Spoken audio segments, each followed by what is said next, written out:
Let's drink beer. It makes my mind clear. It takes me away from here. Let's drink beer. And let's drink beer. Pump it up, lift it up, drink it up. Right on. We're back with another episode of The Art of Beer, and we are joined today by Ben Kopf from Mahalo Aleworks on Maui. And we're excited to have him over here because we can't get these beers on Oahu, and he brought them all over. So what should we open first, Ben? Let's start with the Galaxy IPA. Galaxy Awesome. IPA. Yeah. There we go. All right, it's another edition of Can Daniel Pour a Crowler Without Spilling? Let's find out. It's like the first part of Crowler is always hard to pour, for some reason. Yeah. Okay. We'll see. Hey, got it. Look at that. Perfect. There Took you a couple go. seasons, but I'm getting better at it. Awesome. Thank you. The art of the side pour. There you go. Oh, yeah. Let's get a little cheers here. Cheers. Guys. Thanks for joining us. Thanks for having me. Appreciate it. So, Ben, tell us about this beer. So this is a fun one. It's kind of like a New World IPA, if you will. A ton of Galaxy in the dry hop. So it's malt is kind of in the middle. It's actually a mix of Pilsner and two-row, so it's not too malty. It's not too heavy. I think it's like 6.5, maybe 6-7%. But it's Galaxy Mosaic for bittering, and then just a ton of Galaxy for dry hop. So it just kind of gives it like a bright. It could be a little colder. I apologize dragging all the stuff over here, but I think we'll find a way to forgive you. Yeah, brought it all over from Maui. I had it all insulated. They spending the night in the hotel in the fridge and had to get over here, but yeah. Oh, this is like, you get bitterness, so it's still kind of West Coasty, but it's got like so much blueberry and like tropical fruit, and it is That's delicious beer. aromatic. I have my IPA, I say I have poolside IPAs or I have, indoor IPAs. This is my poolside IPA. Nice. Yeah. For sure. Well, it's like just bitter enough to still be an IPA, so much. Like I'm a huge hazy fan, but it's funny because most of the hazies aren't that bitter anymore, and which is good. I mean, but like the balance is important. So this is like just bitter enough, and we've had a lot of customers because kind of comment that like, hey, you don't make enough West Coast IPA because we make, saisons and sours and browns and port. I mean everything. So out of the 12 beers on the menu, we may only have 1 or 2 IPAs at any given point. And that throws a lot of people off because they're used to seeing 6 of the 12 be IPAs. But that's a great thing, because I think sometimes it gets overloaded on IPA and not. You don't need a you don't third need of your 6 third of your them. taps being Yeah. IPAs. It's like, Dude, sometimes it's 2/3 of your taps that are IPAs. Make 2 of them and make them really good. Yeah. Right? Yeah. This is refreshing Totally. for an IPA. I mean, that's why I think drink it outdoors. I mean, most IPAs I don't really categorize as refreshing. They're delicious and big depth of flavor. But this is refreshing for sure. It's awesome. Yeah, I've got 2 great brewers, Rob and Sarah, kind of just brew everything now. I haven't been on the brew deck since a few months after we opened. And we've got a new baby also. My wife and I have 4 kids, and so she's helps run the brewery with me. But unfortunately, like recently, because that baby and all the, we have no other family on island, we're busy, so it's like, it's funny. And so like the brewers have been taking over like a lot of the recipe stuff, and like they'll show me at the end, I'm like, all right, looks good, and like, so this is totally theirs. Like I had nothing to do with the creation That's of double. this So one. congratulations on the baby, and congratulations on Thank your you. staff stepping it up. Shout out to the crew over at Mahalo Aleworks. So tell us how the brewery got started, because you're relatively new, right? We're relatively new. We've been open a year and 4 months, I guess. So yeah, so it was a passion project of mine. I've been wanting to open a brewery for like 20 years. So back in the early 2000s, my cousins and I built a 1-barrel pilot system out of wine tanks, like we got from More Beer when they first opened. We were ripping. We were doing all grain 50-pound sacks back in like 2003, and it was it was pretty new then. At that point, it was a pilot brewery we built. I mean, we had to walk in, we did the whole thing. And then, long story short, just didn't have the capital or the experience to open our own. We were trying, but I got a job offer I couldn't refuse and took the job. And so many years later, 2 career changes. I used to be in advertising, then I was in the car business. Wasn't digging it anymore, and my wife just kind of was like, dude, do what makes you happy. And she was freaking awesome. And I was like, well, it's time to open the brewery. And so we did it. It took 3 years to get open. So 3 years of 50-hour weeks to just design it, build it, permitting, construction. It was insane. So we've had 2 kids since we started brewing it, like since we started building it. A couple of curveballs. I mean, like literally, and COVID in the middle. You're like, all right. Yeah, because you guys opened in the middle of the pandemic. Right? We opened in September of 21. Yeah. So it was when the week we got they finally hung the liquor permit on the wall. They were still at weird restriction, and we didn't even know if we'd be able to open the tap room. And we were built to be a tap room. Like, we don't distribute. So Pint and Cork at the Shops Wailea is the only place that has our beer on tap right now, other than us, because they're super cool. He's a sister-owned. They take care of their stuff, and we have a handle there. And aside from that, like we just don't. You got to go to the tap room. Well, you guys go out and get another beer. We're gonna come back with Ben and drink more of Mahalo Aleworks. Bringing you what matters. Viewers can receive the Star Advertiser digital full access subscription for just $9.95 per month. Go to staradvertiser.com and click on subscribe. Use the code AHITHING. Hey guys, welcome back to the Art of Beer. We've got Ben Kopf all the way over from Maui. Another shameless edition of this show where we invite brewers from neighbor islands to come bring us rad beer from neighbor islands. So. That we can't get on Oahu. Yeah.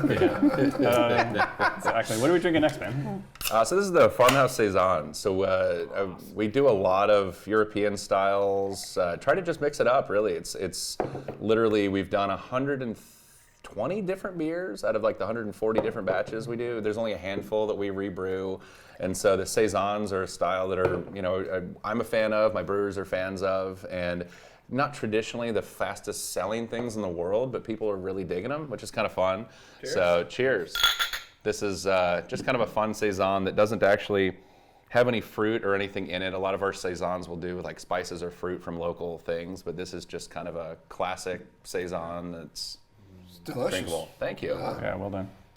Oh, and it's low. It's like 5%. That's 5%. Great. It's like a table beer. Yeah, well, no, it's kind of funny because if you look at like Saison DuPont, they make like the higher ABV version, which is 4A, which is like their organic higher alcohol one, But this is just sort of just an easy, like kind of almost like a French table beer, if you will.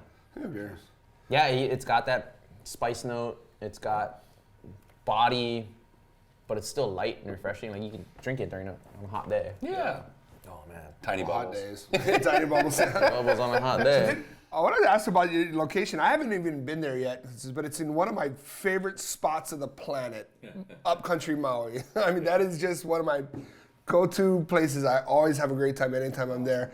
And I looked at your Instagram, seen the pictures of your place. Your location looks spectacular. The facility looks great. Thank you. Might have the best view of any brewery in the country. I can't wait to go. So tell us, why, you're looking at Maui. Why did you guys say, let's upcountry, or let's go? Yeah, it's so funny because it was like, there's, the other breweries kind of have presences more like the touristy areas. And for us, it was really, I wanted to build a farmhouse brewery. And this is kind of as farmhouse as you can get, but still be connected to a commercial sewer, because I don't want to have a brewery on a septic field. But like, it's just a whole lot of work. It's just a whole lot of work I don't want to do.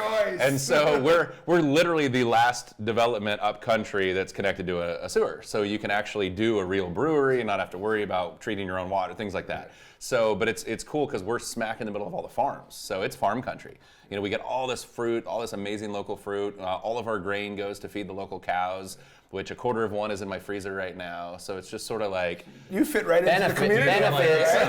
They like you. You're going to buy fruit. You get dairy, exactly. That's good. And the farmers, they'll be like, dude, I got a ton of this. It's ripe. It's ready. Do you want it? We're like, sure. And then we just build a beer around it. So we're kind of spoiled with amazing local ingredients. And your patio deck, so the brewery's really open, right? I mean, the is. walls kind of disappear. Yep. Your patio deck, like you said, has probably the best view. You can see sunsets every day. So sunset is straight off the back lanai. We traded street frontage for the sunset view in the back, and it's just a panoramic. We've got ocean on two sides of the West Maui's, and then one side of the brewery looks straight up Haleakala. On a clear day, you see the observatory, the entire volcano.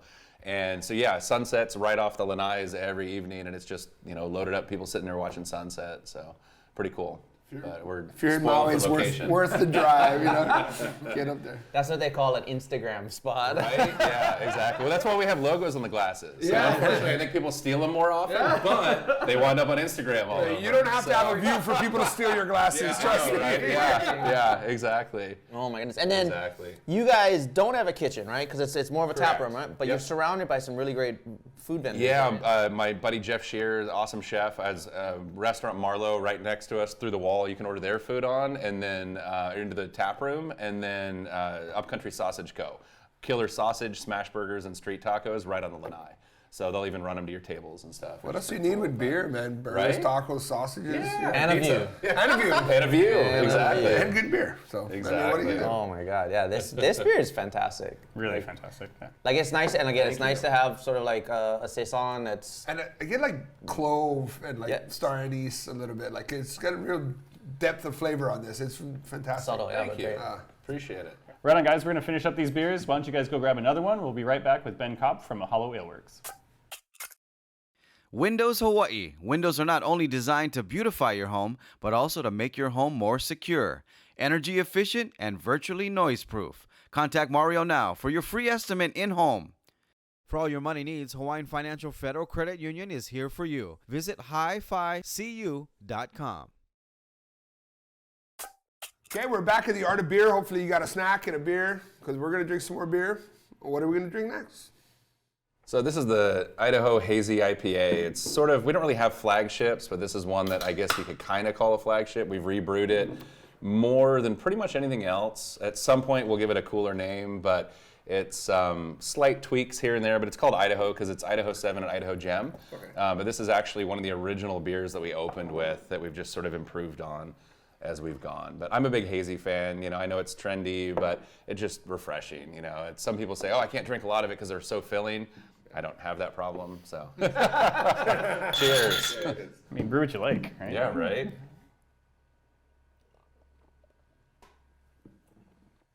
And so you guys purposely brew different things Totally. constantly, right? Like Constantly. That's sort of the idea. Yeah, the whole thing. So we have 12 handles, and we actually have, we have 15 handles with 12 menu spots. And so there's always a few staged. So as soon as one blows, we just change the menu over, and it goes to the next one.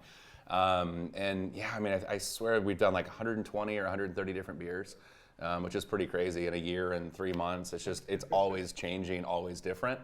And we try to have a whole variety of styles. So like there's another hazy behind this one when it goes out, but like, you know what I mean? But it's totally different. And you know, we've done a few hazies recently that had, you know, just some weird stuff. Like one was Styrian Wolf was the main dry hop. One was Grungeist. You know, just weird things that you wouldn't normally see. But the whole point is just, it's always changing. It's always different. I think I like the concept of that, and you'll see more in the last 10 years or so breweries doing that. It's changing things up, and it kind of plays into the adventurism of going. Let's go. I haven't been to Mahalo Aleworks in X amount of months. Let's see what they have now. So it kind of it gives you a little bit more open-mindedness. You're not just like, I'm going to go somewhere and have this beer. Yeah. You go in and see what's there and enjoy. So Yeah. Also, not that you need a reason to have to drive up country, but that's a pretty good reason to drive up country. Oh, new beer release, let's go. New beer. We've got a new beer at least every week, sometimes 2 a week. So it's we're a 5-barrel system, and it's sized so that we can just make new stuff all the time. So it's we brew 3 times a week right now, and just kind of changing it up. So there's a new, like I said, a new beer going on at least once, twice, even sometimes 3 times a week. Just depends on where they fall. do you guys ever plan on doing aside from, we do the crowlers in the tap room, but doing canning or packaging? Yeah, I mean, basically, so we're kind of, because of the size of the system, and we have almost a 200-seat tap room, it was built for the tap room and tiny distribution, or maybe a remote tasting room. So we actually do have, I have a gorgeous brand new Wild Goose candy machine that's never seen a can that we bought when we didn't know if we were going to be able to open the tap room. And so we thought we may be running cans through, but I can't operate it while the tap room's running. So I just don't have space. You don't have space. So I have cold storage is full of kegs now, not cans. So at some point, yeah. I mean, if we build a new facility or something, that's we'd good. love to distribute. You still drive in, have a couple of beers, take a crowler with you. Yeah, and just, exactly. go home and It's enjoy really the rest. the space is what it's about too. It's like live music 4 nights a week, trivia every Tuesday. It's fun. Yeah, So. I think it's still nice to have breweries that are still like, you got to go to the brewery. Like, I think that's nice. I mean, we got into an age where like we're so used to just being able to get everything everywhere. Yeah. And it is kind of nice. Gives you a reason to make that. Yeah, drive and then to even make- more yeah. so like we talked about in this state where it's like, I can't hop in a car and drive an hour and a half to you. Yeah. It doesn't work like Next that. county over isn't. It means something different in California. It's a long swim. And there is something nice about It makes I mean, it a sucks, pin on the but- map that you have to hit. You have to put it into your plan. Like, we're going to go to Maui, I got to go here. up, So Kind of gives you that reward for your planning. Yeah. Do you find your customer base like local to tourists? Like, what do you see? So we're more locals than tourists. So because there's not a whole lot else to do up where we are, we've kind of been fortunate to kind of become a place where people want to go. But during the daytime, the beer geeks have been finding us. So the daytime traffic is tourists. Every evening is almost all locals because there's no hotels up there. So there might be a few locals that are, a few tourists, but they're like guests of locals. Yeah. So anytime people have visitors, they bring them in. Beer tourism, right? Yeah, people exactly. If I lived in Kula, I would be there very often. So I'd be a regular guest. Oh my God, yeah, that'd be your like afternoon spot. Yeah, absolutely. We're gonna step out for a second. We're gonna go and get some more beer because we want to drink more beer. We're with Ben from Mahalo Aleworks. We'll see you in a second. Bring home paradise in a can with Lanikai Brewing Company. Island-inspired craft beers and spirits made locally in Kailua. Find our products on every island or swing by our tap rooms on Oahu. At Aloha Kia, you know a guy. Visit us at our 7 dealerships statewide. Purchase a brand new Kia using Aloha Kia Express. Purchase at alohakia.com. All right, welcome back to the Art of Beer. We're here with Ben from Mahalo Aleworks, all the way over from Maui, and he brought us some goodies. So we're gonna jump into another one of their specialties, fruited sours. So which one are we opening now? This is a mango sour. Awesome. So yeah, I mentioned earlier we only use local fruit. So we have no purees from the mainland, etc. It's just whatever is ripe, whatever's fresh. Lilikoi sour, people have been begging for, but the Lilikoi just started dropping, so we're going to be doing our first batch for a while shortly. But yeah, mango. This is all local, mostly Raposa mango, which is a really nice mango. It's not stringy, not that it would matter in beer, but cheers. Cheers.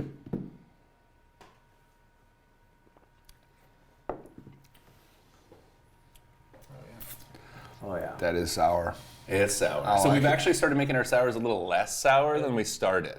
So it's funny because it's kind of like this badge of honor, like how low can the pH get? I mean, it was like enamel stripping to the point where like, okay, now we'll dial it back and change it up. And it's sour, like to still please those people that want like a really sour beer, but it's like you can drink more than 2 ounces of it. Yeah.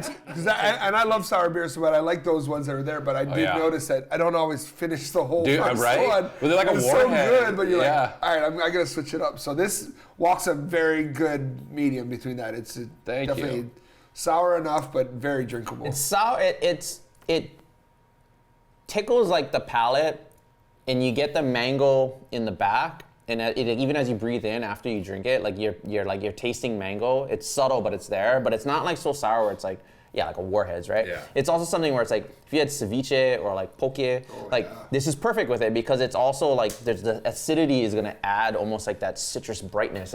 It's sour like you squirt lemon over something. Yeah. I kind of want like carnitas tacos. Because Yeah. the pork with all like the pico, the onion from the pico, and the lime on top. Yeah. With this would all just really roll together. Like. Yeah, that's cool.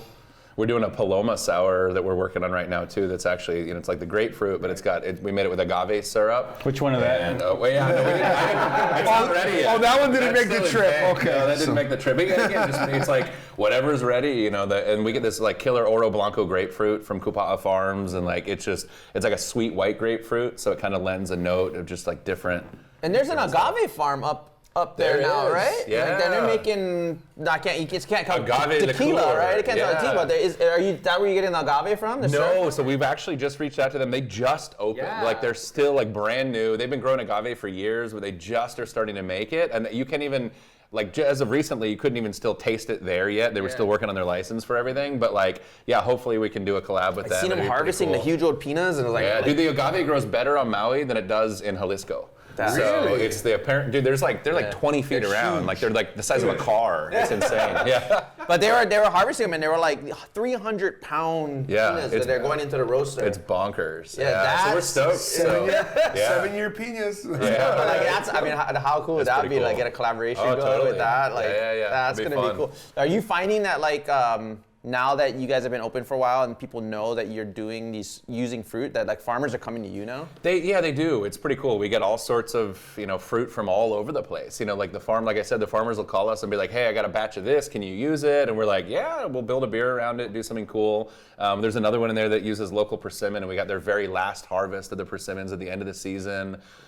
Just kind of fun. And then the spent grain, it's the farmers all take the spent grain, and we've got a few regulars that do, and then a whole line that are ready to take it behind, in case. Like, make more beer, Dude, need more. It's awesome because some places are like, they struggle because they got all the spent grain, they can't get rid of it, it rots. For us, it's like, dude, the second it's out of the thing, like it goes in tubs at the back door and the farmers are there taking it. So it's pretty cool. I mean, it's the nice part about having a brewery like in farm country. It's just the ingredients are all right there. There's much more of a community spirit too. Yeah. When you're in a farm-centric kind of area, they're used to trading and sharing, and what's good for you is good for me, and so that really works out well. I think that's Maui too. Like every island has a little different feel, but there is definitely like a local food and local, like trying to keep everything as on the island as they can. Yeah, they're finally, we had like thousands of acres of just like the fallow land where they used to do the sugar cane, and there's a whole group now that's planting it all. So there's like, finally, it's not just dust, they're putting all this other stuff. Oh yeah. So I think we're warmed up now because Dave reached for another beer. It's obviously a dramatic color difference. But hey, you know what? We're gonna jump into this beer. You gotta go join us over on YouTube for the extended edition. We want to thank you so much for joining us, coming over from Maui and bringing all these amazing beers. Appreciate it. Cheers. Cheers. Thank you.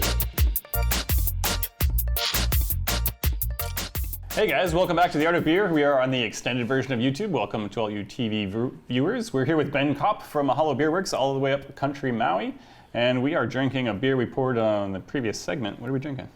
This is a rum barrel aged imperial stout. So we actually made an imperial stout, and then we use these pretty cool barrels called squirrels.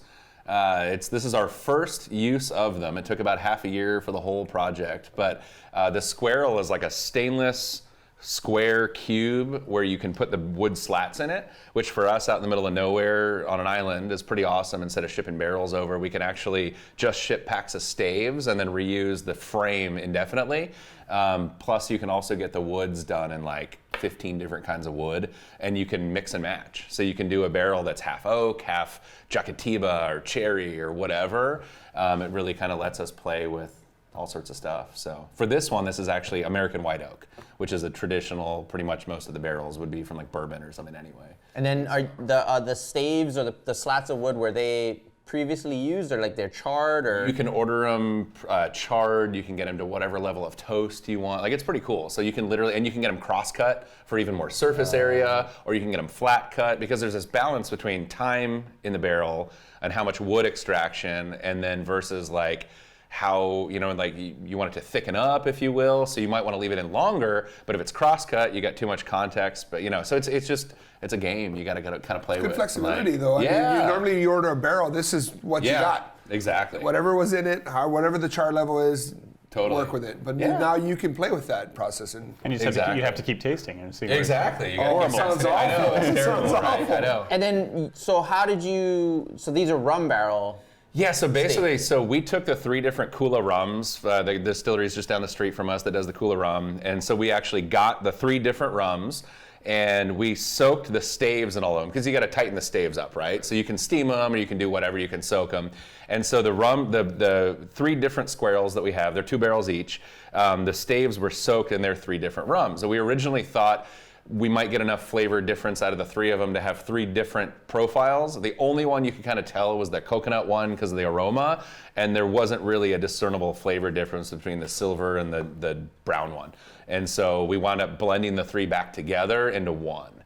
So yeah, so it's kind of, you get a little bit of the rum note from the wood and from, that was soaked in the rum. And how long did the beer sit in the squirrel? It was so the whole process was about 6 months. So they sat in the barrel for about 3 or 4 months. I'd have to look and see. It was like 3, maybe close to 4 months. So from the time, it was brewed, then primary fermentation, and then after that it was transferred to the barrels, 3 or 4 months in a barrel, and then it sat in condition for another month and a half. So yeah, and then it's carbonated, just low carbonation level. I think it's about 2 volumes. And yeah. And it's 10%. Yeah, it's 10%. But it's quite drinkable. Like, Right? You don't know it's high alcohol. That's always the hard part. You're like, high alcohol, but it goes down real easily, you know? Yeah. and you get just enough. It's not like over barreled. Yeah. It's especially on the nose, you get a lot of that wood kind of rummy character. Yeah. But then on the palate, it passes through really nice. Thank you. And that's part of the thing is like, in the ideal world, the next one we'll have to target trying to get it a little thicker. But this one we had to pull when the oak was right. If we'd left it in longer, it'd thicken up a little bit more, but it would be too oaky. So it's just, that's the part of the learning game, which is fun. Well, that's the you're fun just part. playing You with keep, it. Let's do another batch. Yeah, totally. Try it again. Totally. So we're talking about for the squirrels of trying to do something next time, like instead of doing an imperial stout again, trying to do something like on the gold range and maybe doing some Brett or something cool and let it just kind of do its thing. And and try different wood. Yeah, exactly. Try different wood in it because this was like I said, American white oak, which is your typical bourbon barrel, which is pretty common. That's crazy because of that squirrel, which I still can't wrap my mind around saying squirrel. All the Yeah, time. I know, right? Yeah. Squirrel. But try Google searching it, and it's hard to find because it autocorrects you. It's like, you can adjust to your styles and the type of wood you want, and just sky's the limit. Dude, from sustainability, so most of a barrel is actually used for structure, and then you're only getting this little bit of surface area for the flavor, right? So if we eliminate that, we're not shipping giant empty barrels across the ocean. And we're just shipping boxes of the staves, you know what I mean? And then, because frankly, once you've sucked the flavor out of a barrel once, you're kind of there's only so much. The next time, you're not really getting that flavor. And so for us, it just kind of made sense to be able to, A, the flexibility, and B, the sustainability. It's like the whole box of staves to replace it is like that big, and you just UPS it. Well, not to mention, like getting barrels now are like a hot commodity, right? And they're the prices are through the roof. And by the time they arrive in Hawaii, they're dry most of the time. So you want a nice wet barrel straight from the distillery, but if it dries out, then you're steaming it or soaking it in hot water, and you're like losing all that character anyway to reuse. So it's sort of like you're shipping a dry barrel. And there are, the barrels from the distilleries and stuff in Hawaii, but like they have to reuse them too, and like they're not, because again, same problem, They're shipping barrels. The same issue it's just it's not like we have a huge surplus of barrels around here. No, yeah, and I mean most of the barrels from Kentucky are going to Scotland, like right, exactly, right, like, exactly, because they can reuse them there. Yeah, Scotland or Mexico. Yeah, exactly. Yeah, I mean there's big buyers for now, and so it's like you have to find the small players. Yeah. But it's cool because I mean you guys are there in farm country, and like you said, like you got the winery right there, like you can get grape skins from there, because you guys did a saison with like grape skins. Yeah, right? we did with the Syrah skins from Maui wine. So the grapes that were grown up on the mountain, and then kind of fun. We actually secondary fermented those on the grape skins, and made a good beer. I mean, amazing color that came out of it was like ruby red, because we don't use anything artificial. So like colors, like some places will make neon colored beers and this and that. We don't. And so the two things that we primarily are able to use for color are like hibiscus and then the grape skins, and you just get this like gorgeous red color, but it's all natural. It's kind of fun. And you guys are in like the perfect spot for that, right? Like, it's kind of cool. Like in that little micro region, you have like a winery, you have a couple distilleries. You got a place making agave, tequila type drinks. You got like a rum. I mean, it's crazy. The agriculture of the area as well. I mean, you've got but it's like all these lavender, things. strawberries, lavender farm, everything is all right there. Yeah. Just the craziest assortment of things. Yeah, we're doing a lavender beer coming up shortly too. Yeah. Yeah, and you got a whole huge lavender farm. Yeah, it's kind of fun, and honey. So there's like apiaries everywhere. It's pretty cool. So we have a small orchard ourselves. We have like 2 acres that we've been planting up with like 25 different kinds of fruit right now. But it's hard because it's still in development. So we'll use a little bit of this. But I have pink peppercorns. We even were able to pull pink peppercorns from the orchard and use those in a saison once. And it's just fun. I mean, there's just like everything grows there, which is beautiful. We should probably crack that other one with the we should. Dude, so persimmon. this is the first barley wine we've done.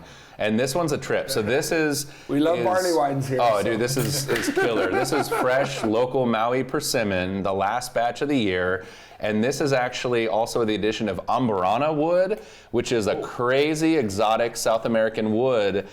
It smells like pumpkin pie spice. It does. Dude, so when you taste this, it's going to taste like, you're like, oh, you put cinnamon, clove, nutmeg, all those things that brewers put in. There is no spice in this other than wood. It's the wood. Yep. Wow. Cheers. It's crazy. This is wood and fresh local persimmon. I don't Like- believe you. I mean, you're like, wait, where is like, there's like, it's sweet. It's like, that is straight up wood and persimmon. That is all. This is like pumpkin spice lattes. Dude, like for this was beer this was our like winter answer to, you know, we've never made a pumpkin beer. You know, I'll probably make a kabocha squash beer before I do a pumpkin beer. But like this was straight up like the first time I tried this wood, like I got little samples of like every kind of wood you can possibly put in food product, right? And this one was like, holy crap, like what, dude, it tastes like pumpkin pie. It's like, literally does taste like pumpkin isn't that pie. weird? It's fantastic. But not like in a like heavy clove. Yeah, no, it's right? like it's Like- subtle.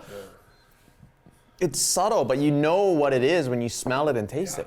It's pretty awesome. That is so Like, cool. It's just weird, right? Like it's just like this wood is just so fascinating. And there's also like Jekatiba I mentioned earlier. There's all these exotic woods that just kind of do different things that you would never think, you know, and it's just kind of fun to play with. And again, we can get staves made out of this wood for the squirrels. So if you wanted to go more subtle, you You could do, and you can just do like 1 or 2 of those staves, and all the rest would be oak or whatever, you know, and just And like what's the add a little. ABV on this thing? This is 9.5 or 9.3. 9.7. 9.3, yeah, 9.3. But it doesn't taste No, like not it. at all. No. Not at all. This one will sneak up on you because it's like just like sure. light and yeah, it's 9.3. It's dry. I mean, you get Yeah. all that like spice character, all of the flavor, and then it kind of dissipates, and your palate's still like, as you breathe in, you get it, but Yeah. it's not. And you pick up the persimmon like on the back note. You know, you've got like, it's not like in your face, but it's just like If you had like fruit and creme fraiche or like mascarpone cheese or something, Yeah. and this like with nutmeg grated on top, yeah, and you yeah. kind of eating like bread pudding. Bread yeah, pudding. bread Dude. pudding. This with bread pudding, I think, could be just an amazing dessert. I Man, agree. guys, we could do this all day. Thank you for coming out and joining us. Thanks for Thank you bringing for those having beers me. over. Thanks we for really sharing these appreciate beers. this. Thanks for sharing, Ben. Thank you guys Appreciate for it. joining Thank us you, at the guys. Art of Beer on YouTube. We will see you guys next time. Awesome. Cheers. Cheers. Guys.